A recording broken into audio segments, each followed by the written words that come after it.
Decades of crimes without a clue. Who was the Golden State Killer before he was exposed? You're sleeping peacefully, and then you wake up in the middle of the night with a flashlight shining on your face. On the other side of the bed, your partner is tied up. A voice whispers, "Do exactly what I tell you or he'll die." This isn't a scene from a movie. This happened several times. For over a decade, a predator infiltrated his victims' homes in suburban America like a ghost, silent, cruel, and completely invisible to the police.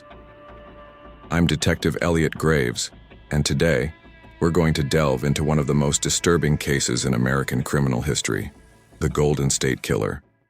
A man who terrorized California for over 40 years, and whose true identity only came to light in 2018, surprising even the most seasoned investigators. But before I reveal how a retired war veteran was unmasked as one of America's worst serial killers, you know what to do. If this kind of investigation has you glued to your seat, like, subscribe, and tell me in the comments, do you think he would have been caught if it weren't for modern technology? Between 1974 and 1986, the Golden State Killer, who went by various nicknames over the decades, committed more than 50 confirmed rapes and at least 13 brutal murders.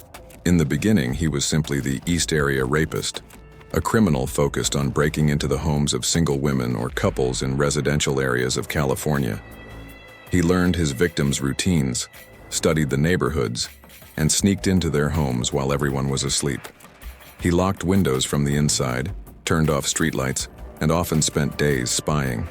Fear gripped the cities.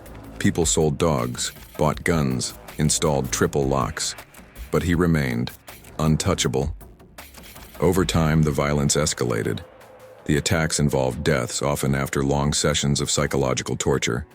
Victims were left tied up, blindfolded, and some were never seen alive again. The pattern was clear, but the perpetrator invisible.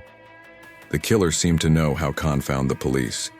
He left little evidence, moved from region to region constantly, and even stopped committing crimes for long periods, leading many to believe he had been arrested, killed, or simply stopped. But the truth was much darker. Decades passed. The case went cold. Until in 2018, something unprecedented happened.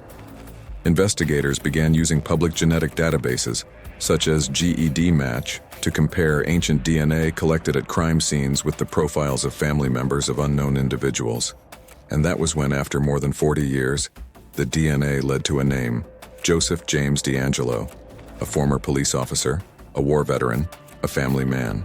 He lived in a quiet neighborhood, led a low-key life, and no one, absolutely no one, suspected him. When he was arrested, he was already 72 years old, but his past had hidden a monster for decades. When confronted with the DNA evidence, DeAngelo confessed. He was indeed the man behind so many nicknames: the East Area Rapist, the original Night Stalker Killer, and finally, the Golden State Killer. During the trial, the court heard dozens of devastating testimonies about fear, trauma, and the silence of a man who for years played God in the lives of hundreds of people. He was sentenced to life in prison, without the possibility of parole. But even today, many wonder, how many crimes did he commit that were never linked to his name? What this case shows us is that evil sometimes wears the mask of normalcy, and that, even after half a century, the truth can be discovered, if you know where to look.